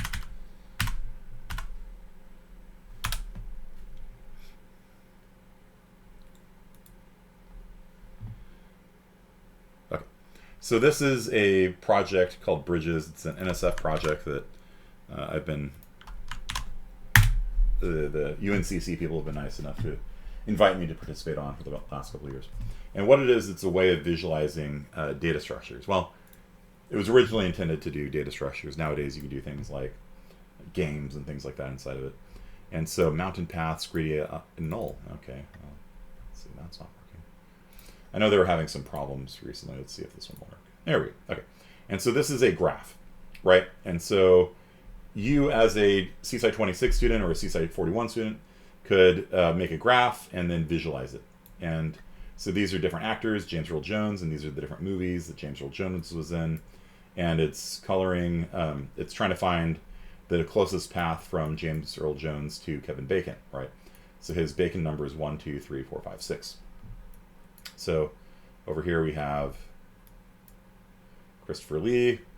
These are the different movies Christopher Lee's been in. And so if an actor's been in the same movie, it'll be shared like this, right? And so you can visualize linked lists, you can visualize graphs, earthquake data clustered by magnitude. So it's very beautiful ways of visualizing data. And you can do this without having to know anything about visualization, right? Having no knowledge of how to do any of this stuff, how to make a canvas and all that stuff. So what you're going to do for this assignment is the first thing you have to do is you have to create an account. So that's the website you're going to have to go to, and you're going to have to create an account, which I'm not going to explain because you guys should all know how to create an account. But after you create an account, there's going to be a profile, and that's going to have your username and what's called an API key on it. It's like a password, except it's not a password. It just when your program submits something to Bridges, it uses your username and API key. So that way your password isn't found in the code anywhere. It submits an API key, and if you ever want, you can invalidate your current API key and get a new one without having to change your password. And then you can do things like this. It does not work with this version. I want you guys to do chess in assembly. That's something I've been wanting to. So mountain paths, San Joaquin Valley, sure. And so this is actually a 2D image that I didn't have to know anything about making images to do. Simply inside of Bridges, I said at this row and this column, make a color of this. And so what I'm doing is visualizing height data. Higher is lighter and darker is, I have a coloring scheme. But it's finding the shortest path between this point up in Gold Country and this one down by Lake Isabella and Bakersfield. And so this is the CSI 26 version of this assignment. You don't have to do this. This is actually more complicated than what you guys have to do. For your assignment, you only have to do the first semester version of it in assembly. And it's going to look like this. And so basically you're going to be given a .dat file, then Colorado 1.dat. All it is, it's a 480 by 480 2D array, and these are just elevations and meters, I think. Okay, and so this is one row maybe of data, and so it's just row after row after row. It's in row major order. And so the first step is the system reads in a 2D array. That's already done for you. You don't have to worry about it. And then And then what you're going to do is the user is going to input bridges not installed in here. Okay, I need to do that also. I was working on that this morning. So the assignment will come out later this afternoon, I guess. But basically, I'll just show it to you on the other server. I need to transfer the libraries over and stuff like that. Bridges, mountains, 40. Reference. So starting row of 100, and then what it does is it, if you start at row 100, when it finishes, it gives you a URL, right? So you can just take that URL, go over to your browser, hit paste, and then it will, it's the same thing. It's row 100. Probably picked a different one. Let's pick row 150. And then you come over here and you just hit refresh. You can see that it finds the different shortest paths. And so this one is not using Dijkstra, it's not using A star, it's not doing anything complicated at all. Basically what you do is you pass in a starting row, not row and column, row. The starting column is always 0, the ending row is always whatever the last row is, or the ending column is always what the last column is. And so from that location, from that point, from that row and column 0, rows passed in by the user, all you have to do is look at the three points to your east, northeast, southeast. And what you do is you pick the point that is closest in elevation to your current one. You move to that place and then you repeat. Make sure you don't go off the top. Make sure you don't go down off the bottom. And you just do that, stepping right one column at a time until you hit the right column. Then you're done. Okay. And then you can visualize it in bridges. And so the visualization code you don't have to write. All that's done for you. I'm actually giving you a working copy of my code, kind of, except it's probably UNCC's code, honestly. I'm giving you a full reference copy. It works fine. But you guys are going to have to rewrite this part, that core logic that steps through the 2D array and finds the nearest elevation. You have to rewrite that part in assembly. Okay? And this is because I want you guys to understand, because it seems like something you guys have been, some of you at least have been struggling with, like the whole row major ordering thing. Guess why you need to know it? Well,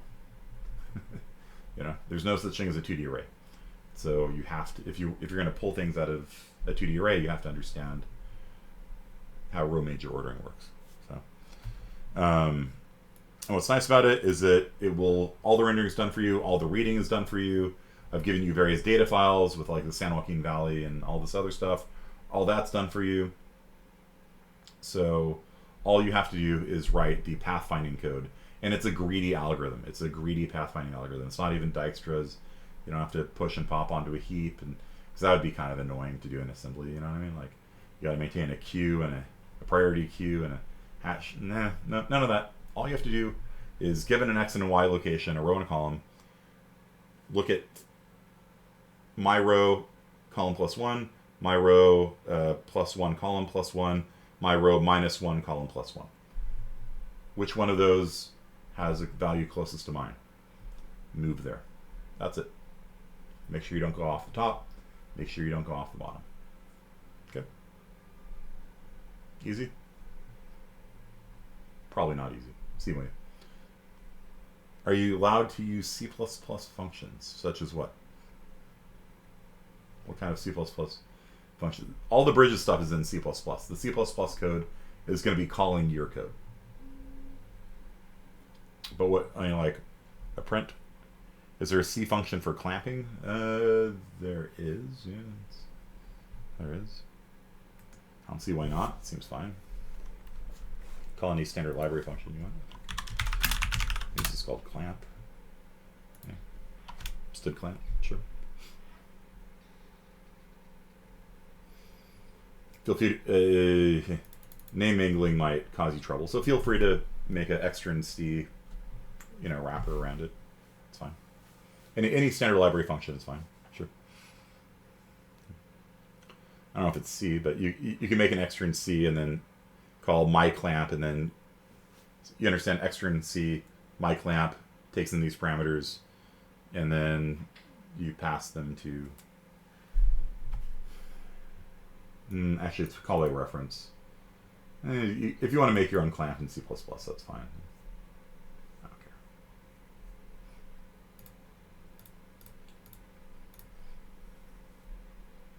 Any questions? The whole point of this assignment is just to teach you guys about 2D array accesses. And then you're going to submit it on Canvas. So you're going to give me a link, basically this, and I'm going to look at it, and then I'm going to look at your code and make sure that you did it in assembly and not in C++. So you guys have been pretty good about that so far. Remember the core logic is going to have to be in assembly. Got a for loop, a couple of array accesses. That's about it. It's not too bad. Okay.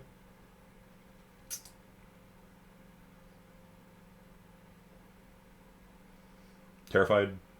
It's like dead silence on Discord right now. LDR, right? You guys remember LDR?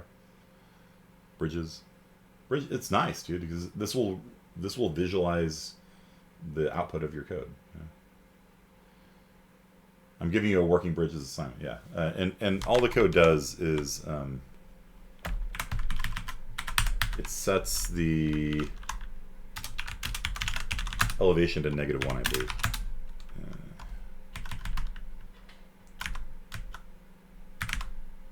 Yeah, so that is how you choose the path. So what you do is you set the elevation, you read through the elevation, and once you decide to go to that spot, you set its elevation to -1. Yep. That's what caused it to turn pink.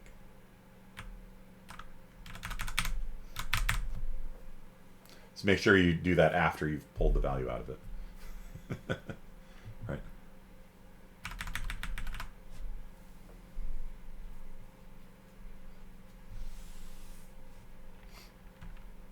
You're given an integer array, width and height, starting row, and then the maximum value, which I don't know if that matters at all.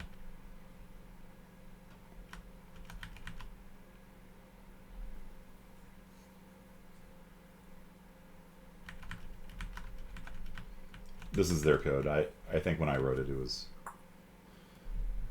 less verbose, probably. They flip a coin if there's a tie. You can just call rand if you want. Doesn't really make any difference.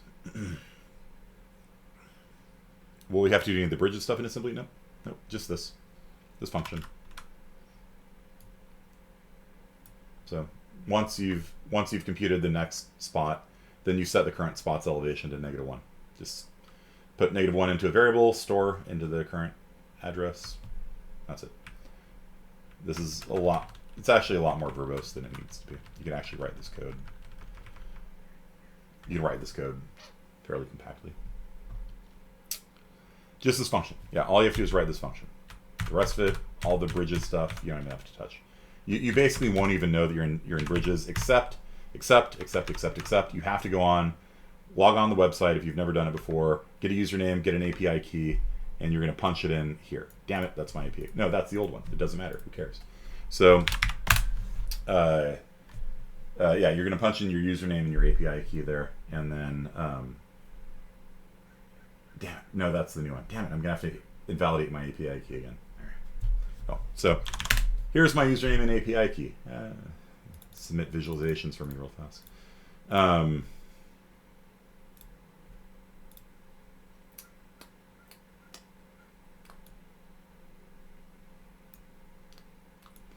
to validate it real fast.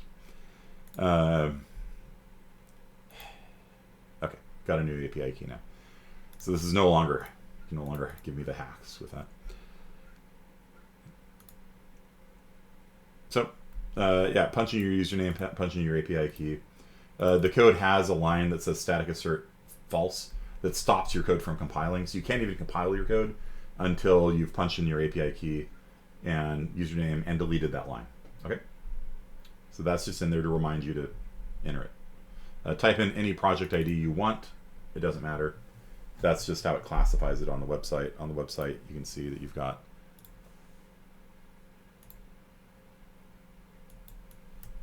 different projects, and if you submit it with the same project ID, then it overwrites the old one, right? So whatever the old one was there gets overridden, and so if you want to have different projects, you give them different project IDs. And there's all sorts of cool stuff you can do with bridges. This is Dijkstra is using OpenStreetMaps. This is actually the streets of Fresno. That's 41 Friant, and so it's routing to different places in Fresno. And so bridges is really cool. You just grab OpenStreetMap data and do Dijkstras on it and all sorts of stuff. So that's your assignment. You guys got a week to do it. I don't think it's too bad. Just don't save. Thank you. So basically, it's going to teach you guys how to do 2D arrays in assembly. Looks horrible? Yeah, it's Fresno. So, any questions? Feel free to ask me. I think it's going to be kind of neat because you can actually see, you can actually visualize the output of your assembly code, which is kind of fun. Yeah. Seems fun to me. So, put it all in the README file. Yeah. There's a README file. I just need to update it a little bit. Okay. So that is it for today, guys. Peace out, and I will see you guys on Tuesday. So I guess I'll just do a little short quiz on the pipelining stuff today, and then I'll give you the bigger quiz on Tuesday. All right. See you guys.